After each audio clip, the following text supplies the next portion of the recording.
Bonjour à toutes et à tous et bienvenue dans ce live métier en coulisses pour découvrir le métier de commercial et responsable de compte en start-up. Bonjour Maëlik, merci beaucoup d'avoir accepté l'invitation. Dans le chat, n'hésitez pas à nous dire d'où vous nous écoutez. Est-ce que vous êtes de Paris ou d'ailleurs en France? On a même parfois des gens de l'étranger. Donc, n'hésitez pas à nous dire dans le chat d'où vous nous écoutez et de poser des questions. L'idée, c'est que ce soit participatif et qu'on puisse répondre à toutes les questions que vous pouvez avoir sur cette voie professionnelle. En quelques mots, pour ceux qui ne connaissent pas Chance, c'est une communauté d'entraide professionnelle pour justement aider chacun et chacune à trouver sa place dans le monde du travail.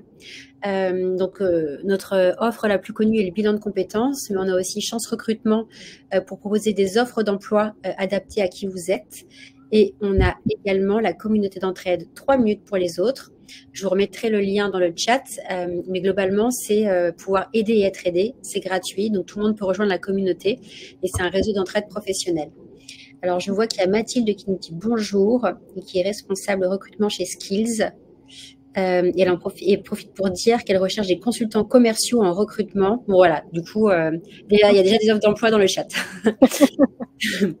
Du coup, Maëlik, est-ce que tu peux nous raconter un petit peu qui tu es et ton parcours dans les grandes lignes pour arriver à exercer le métier que tu fais aujourd'hui? Ça marche. Donc très rapidement, j'ai pas du tout fait une école de commerce. Moi, je pars d'une double licence de droit et mandarin à la base. Et j'ai vécu en Chine également. Et ensuite, je me suis réorientée sur de la négociation internationale. Donc, j'étais pas vraiment destinée à ce métier à la base, on va dire.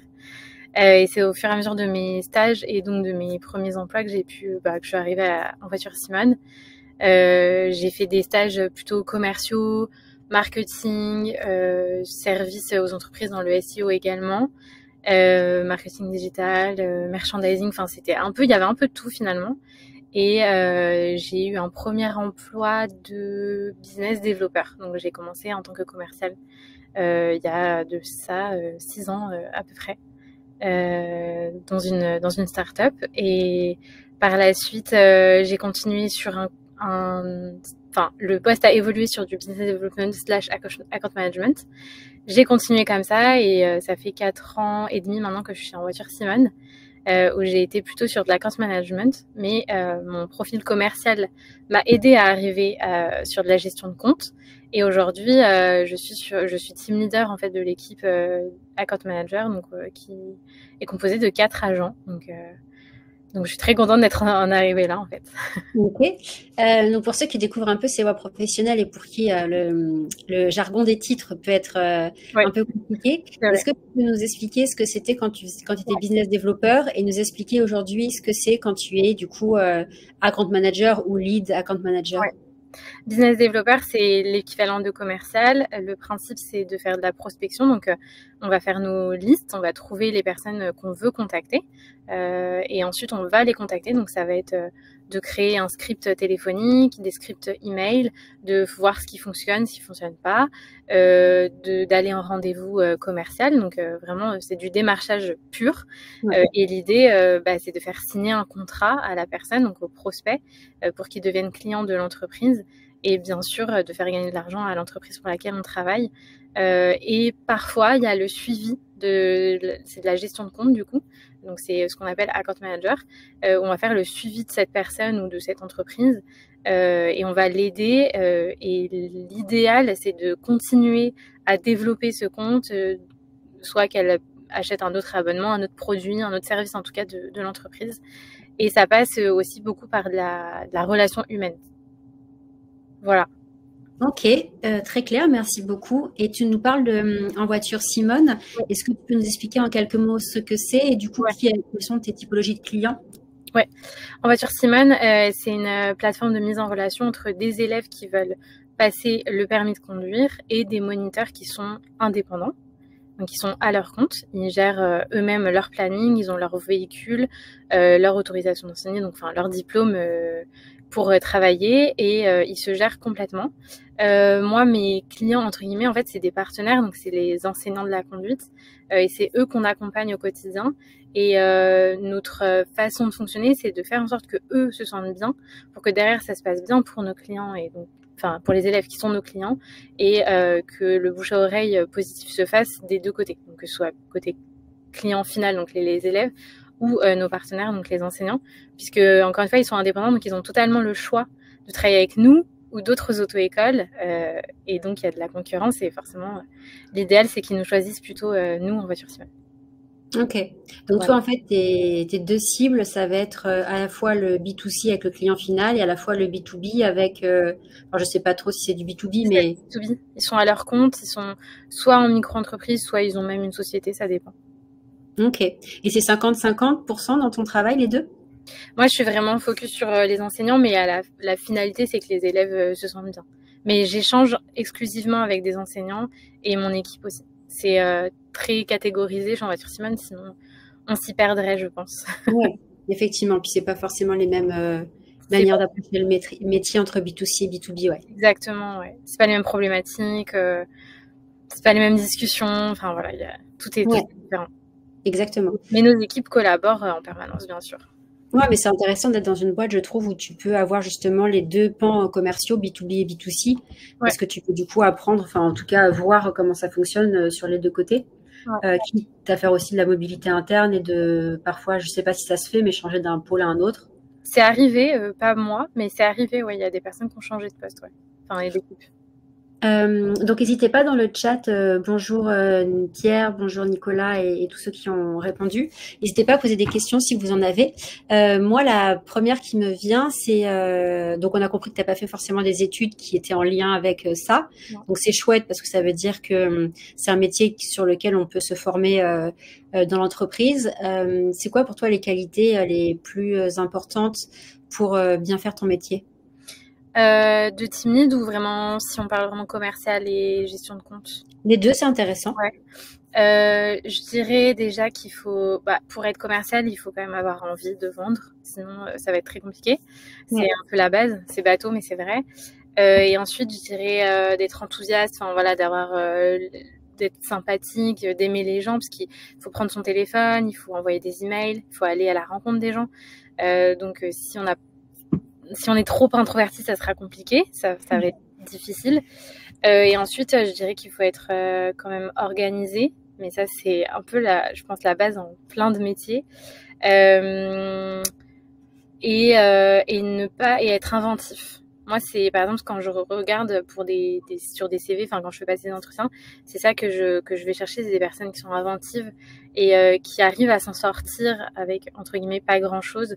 Donc se réinventer et trouver une porte de sortie quand ça fonctionne pas, quoi. Je dirais que c'est ça. Ok.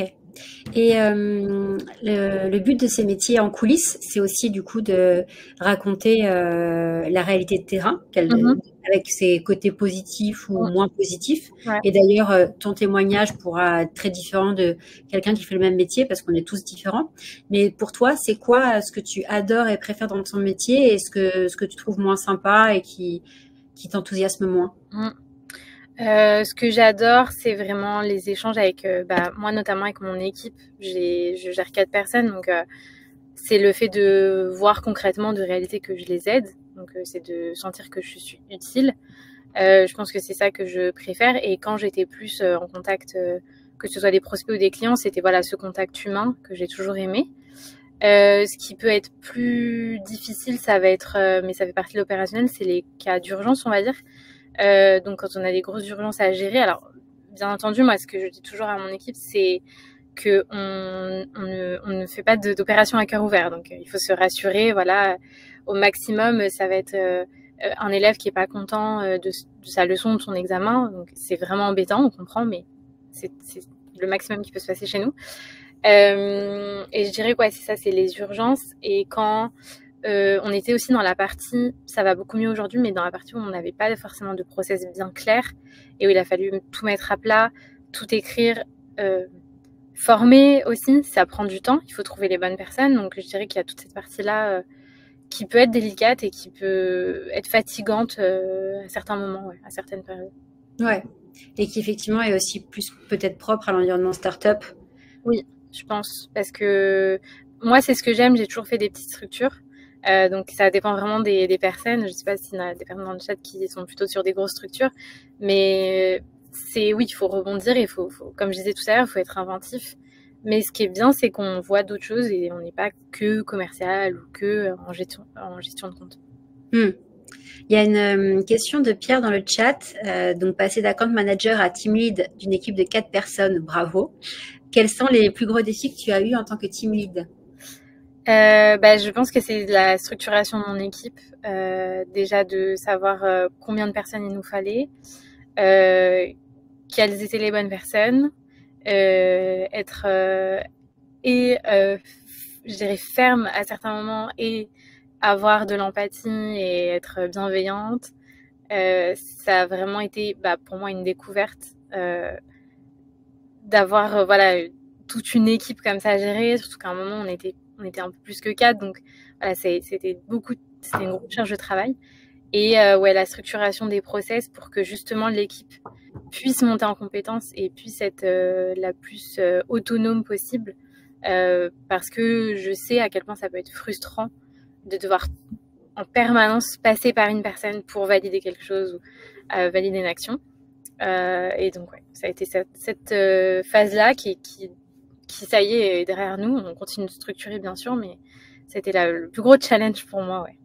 Ouais, effectivement, les postes de management sont, c'est très différent des postes opérationnels et effectivement, c'est des choses que certaines personnes peuvent beaucoup aimer et d'autres pas du tout. C'est justement, quand on fait le bilan de compétences chance, c'est des choses qu'on apprend à décerner chez soi parce qu'il n'y a pas de bonne ou de mauvaise direction en fait. C'est juste propre à chacun. Manager des équipes, ça demande effectivement, ça prend de l'énergie, les relations humaines, ça peut être compliqué, donc faut être assez à l'aise avec ça mais donc c'est super et bravo d'avoir passé ce cap. J'ai été. Ouais, c'est hyper important d'être accompagné parce que c'est pas simple comme marche à passer. T'es passé de 0 à 4 direct? Non, il me semble. Alors, de mémoire, j'ai eu une personne, puis 2, puis 3, mais c'était progressif, mais assez rapide dans le temps. Okay, d'accord. Donc, il y a eu un moment où je me suis dit, ah oui, ok. On va pouvoir structurer bien les choses là parce que je passe beaucoup de temps à répondre à tout le monde. Ok. N'hésitez pas dans le chat si vous avez d'autres questions. En attendant, moi, une qui me vient parce que elle est un peu automatique dans ces lives parce que c'est important aussi, c'est celle de la rémunération. Sans nous dire évidemment ton salaire, mais est-ce que tu peux nous donner des ordres de grandeur selon justement les différentes étapes auxquelles tu peux prétendre quand tu es dans ce type de métier?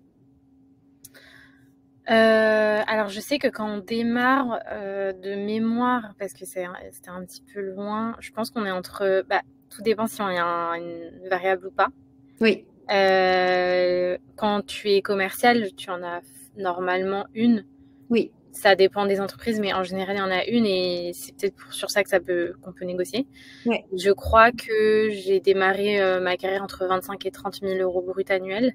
Oui. Et ensuite, sur du plus senior, tout dépend de la seniorité, de l'entreprise aussi, de la taille d'entreprise, mais je dirais qu'on va être entre 50 et 60 000 euros brut annuel. Et ça peut aller plus loin. Bien entendu, comme je disais, s'il y a des variables, s'il y a des primes d'entreprise, Bien sûr. Ça c'est à voir avec les entreprises. Ouais. Et puis la taille de l'entreprise, manager 50 personnes, c'est pas pareil que. Ah oui. Voilà. Puis il y a des avantages qu'on peut avoir qui ne sont pas financiers. Enfin, je sais pas si on va en parler, mais je sais que une des choses qui fait que qu'on a des anciens chez En Voiture Simone, c'est aussi l'ambiance qui règne ici, qui fait on se sent bien, on a envie de rester, on n'a pas de pression. Moi, j'ai aucune pression au quotidien. J'ai des KPI, bien sûr, j'ai des objectifs, j'ai un N+1 avec qui j'échange régulièrement, on regarde où j'en suis, etc. Mais il n'y a pas de pression où je suis stressée, j'ai la boule au ventre d'aller au travail, comme je sais qu'il y a des personnes qui connaissent ça. C'est dur et c'est pas du tout l'ambiance qu'on a ici, en tout cas. Ouais, ça c'est hyper précieux. C'est ça à prendre en compte, je pense.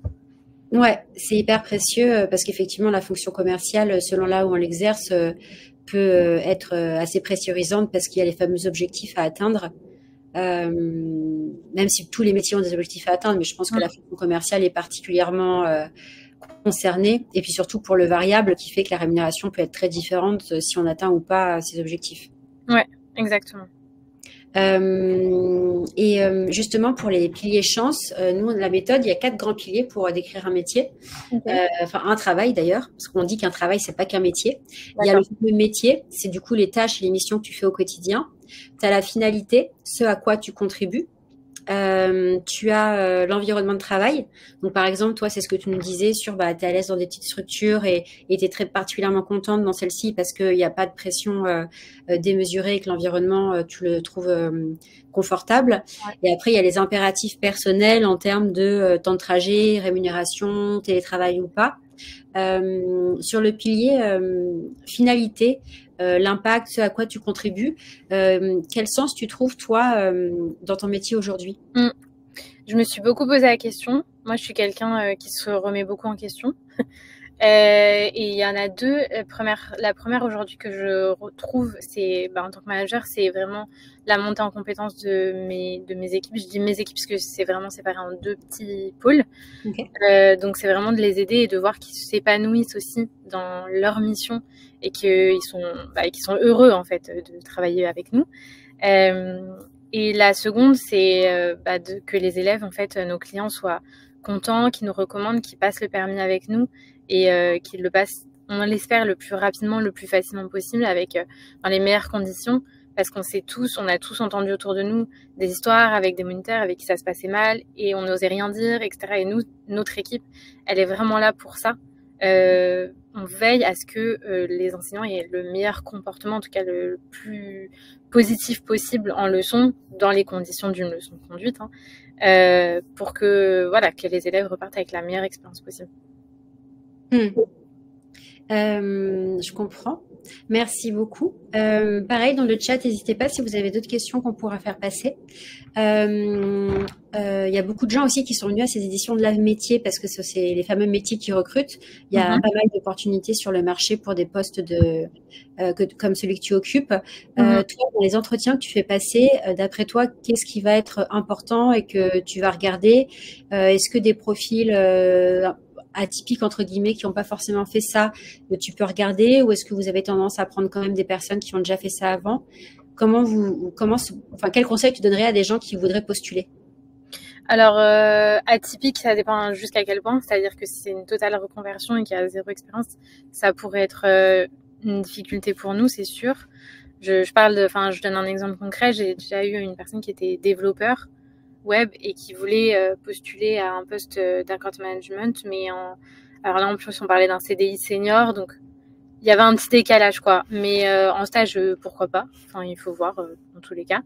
Et qu'est-ce que j'attends? Moi j'attends des personnes qui sont honnêtes. Je sais que ça fait très bateau de dire ça, mais j'ai déjà eu des candidats où je sentais que c'était trop lisse, ils osaient pas dire les choses, comment ils étaient, etc. Et comme on s'engage quand même pour 6 mois, voire plus, j'ai besoin de voir si ça va matcher et j'ai besoin aussi que la personne en face regarde si moi je match avec elle. C'est important. C'est pas que dans un sens. Et ensuite, j'ai pas vraiment enfin, c'est bien de dire ça, mais j'ai pas vraiment de critères dans le sens où on a un peu de tout, mais ça reste des étudiants, donc ils se ressemblent en général. Ils sont tous très sympas, tous très dynamiques, ils ont envie. Donc bon... En même temps, normalement, quand tu postules, c'est un peu ça que tu montres, donc je dirais que c'est logique. Mais oui, que tu t'exprimes bien, que tu aies envie, que tu aies de l'énergie. Ok. Donc oui, là, sur les postes dont tu nous parles, c'est des sorties d'école. En général, oui. Mais on a déjà eu des personnes plus seniors. En fait, on a un peu eu tout, finalement. Okay. Ça reste une équipe quand même jeune et qui se structure. Moi, j'étais la première CDI de l'équipe, donc d'accord. C'est ça qu'il faut remettre dans ce contexte. Okay. Vous êtes combien aujourd'hui chez Simone? On est une 50aine. Je sais qu'on a des personnes en externe, mais sur site, on doit être dans les 50 à peu près. Ok. Et vous êtes partout en France? Nos bureaux sont à Paris. En revanche, les enseignants de la conduite et donc les élèves ont des points de rendez-vous dans toute la France. Pas toutes les villes, bien entendu, mais les principales villes de France. Et on a une carte sur voituresimone.com consultable par tous, si quelqu'un veut vérifier. Si on a un point de rendez-vous, en tout cas, c'est faisable. Donc, si vous n'avez pas le permis, que vous êtes en voilà, vous pouvez regarder. Et toi, qu'est-ce qui serait un peu si tu as des anecdotes ou des moments particulièrement marquants que tu as aimés et qui font que c'est une fierté ou une joie et que c'est vraiment ce que tu aimes dans ton métier? Je pense que c'est les fois où des personnes de mon équipe m'ont confié des choses plutôt personnelles et où j'ai senti ou même des difficultés dans leur travail, et où j'ai senti que j'étais en tout cas à ce moment-là, une bonne oreille pour les écouter, et que j'ai tenté en tout cas de les aider comme je pouvais. Et ça m'a touchée parce que je sais qu'on se confie pas forcément à n'importe qui. Oui. Et sinon, les moments que j'aime particulièrement, je dirais, c'est tous les ans on fait un séminaire.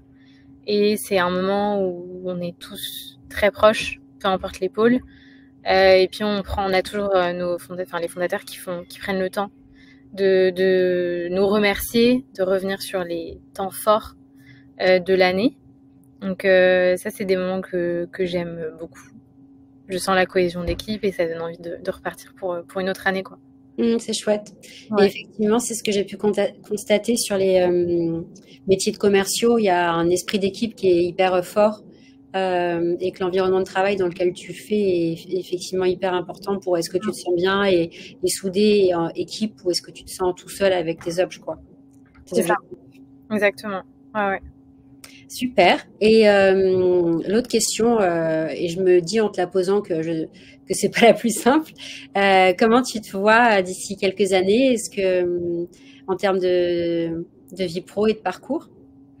Non, mais c'est très marrant parce que c'est une des discussions qu'on a actuellement en interne, donc c'est assez drôle. L'avantage que j'ai moi chez En Voiture Simone et avec mon N+1, c'est que il sait que je suis une personne qui s'ennuie assez rapidement, et donc il arrive à chaque fois à me permettre d'évoluer encore sur mon poste. Il y a plein de moments où je dis là, je sais pas, je me pose vraiment des questions, etc. Et à chaque fois, il arrive à me redonner des projets qui me remotivent. Et là, on s'oriente de plus en plus sur de la gestion de projet. Là, je suis plus sur de la gestion de projet opérationnel. On aimerait que je monte en compétence sur de la gestion de projet peut-être plus stratégique. Et ça, c'est quelque chose qui me donne envie aussi, qui m'excite. Donc, pourquoi pas continuer je pense que le poste sera plus ou moins similaire, mais avec des missions un peu différentes et encore plus de gestion de projet, et avoir encore mieux structuré l'équipe surtout. Ouais, trop chouette. C'est ça effectivement qui est. C'est pas un environnement qui est pour tout le monde, l'environnement start-up ou petite boîte, mais c'est vrai que l'avantage que ça peut avoir, c'est les perspectives d'évolution et le fait que tu peux bouger en interne, et surtout comme toi, quand tu commences à être un peu une historique par rapport à la date de naissance de la boîte, Ouais. t'as une connaissance qui est hyper importante et précieuse. Et donc, c'est super si tu peux continuer d'évoluer. En tout cas, ça. En termes de marque employeur, je trouve que c'est super d'avoir des témoignages comme ça. Ouais, on a beaucoup de chance par rapport à ça. C'est vraiment quelque chose que les fondateurs ont insufflé chez nous. Pour eux, c'est hyper important qu'on se sente bien, et on le ressent. Et on a l'avantage aussi, je sais pas si c'est dans toutes les entreprises, de mémoire, c'était pas comme ça dans mes anciennes expériences. On a quand même un entretien tous les 6 mois. Et en plus de ça, on a un hebdo avec notre responsable, comme moi j'ai avec mon équipe, j'ai avec le mien. Donc ça permet vraiment d'avoir pas mal d'échanges et de pouvoir discuter de ces problématiques-là ou des envies différentes. Et on est aussi accompagné par un coach. Donc ouais, on est bien aidés. C'est super l'accompagnement par un coach. Ouais, non, c'est cool. Et demain, dans un autre monde, parce qu'on a compris, je pense, toutes et tous que tu adores ta boîte et ton travail, dans un autre monde, tu aimerais être commercial pour quel type de boîte ou de projet? Moi, il y a deux industries entre guillemets que j'aime beaucoup. La première, c'est tout ce qui tout ce qui est autour du maquillage et de la cosmétique. C'est comme ça que j'ai commencé. Et après, je suis partie sur du SEO, de l'automobile, rien à voir. Et sinon, ça serait une entreprise qui a un impact positif pour l'environnement. Je pense qu'on est de plus en plus à, à ressentir ce besoin. Peut-être qu'un jour, en voiture Simone sera 100% électrique, je ne sais pas. Mais en tout cas, ce serait les deux sujets qui m'exciteraient. Ouais. Ouais, c'est vrai aussi, un atout de ce job, c'est que tes compétences peuvent être transférables d'une industrie à une autre. Ouais, clairement. Et ça, c'est chouette pour pouvoir se renouveler sans forcément tout changer. Oui, parce que c'est pas facile de repartir de zéro. Non. Et tout est possible. Enfin, oui, bien sûr. Qui suivent le parcours chance parce qu'ils se posent des questions sur leur travail. Et parfois, certains pensent envoyer tout valser et ils se rendent compte que finalement, ils aiment beaucoup leur métier, mais c'est l'entreprise dans laquelle ils l'exercent qui est plus en phase avec eux. Soit parce que la finalité de la boîte leur parle plus, soit parce que l'environnement de travail et la culture de boîte leur parlent plus. Parfois, c'est aussi passer de salarié à indépendant. Donc, en fait, il y a plein de critères à prendre en compte. Souvent, c'est dur quand on est un peu perdu et surtout quand on est dans une situation où on se sent mal au travail. Mais c'est vrai qu'avec un accompagnement encadré, avec un coach, justement, chance, ça permet de pouvoir voir ce qu'il faut changer. Est-ce que c'est le métier? Est-ce que c'est la finalité de la boîte pour laquelle tu bosses? Est-ce que c'est l'environnement de travail? Et c'est hyper important de se sentir bien parce qu'on passe tellement de temps au travail que c'est trop bête de rester dans un travail où on se sent plus aligné ou pire, on se sent très mal. Merci beaucoup en tout cas pour ton témoignage hyper enthousiaste. Ça donne grave envie de travailler dans ta boîte ou dans ton équipe. N'hésitez pas, pour celles et ceux qui sont dans le chat, je vous ai mis le lien de la communauté d'entraide chance. Et puis j'imagine, Maëlie, que tu me dis, je parle sous ton contrôle, mais si jamais certains ont des questions pour toi, ils peuvent te contacter sur LinkedIn. Bien sûr, avec plaisir. En tout cas, merci à toutes et à tous. Et puis, il y a plein d'autres lives cette semaine, donc n'hésitez pas si vous voulez découvrir d'autres professions. Il y a les merci qui arrivent dans le chat. Merci de Lucas, merci de Pierre. Et merci beaucoup, Maëlie, c'était très chouette de te rencontrer. Merci à toi, Marine. À bientôt. Au revoir.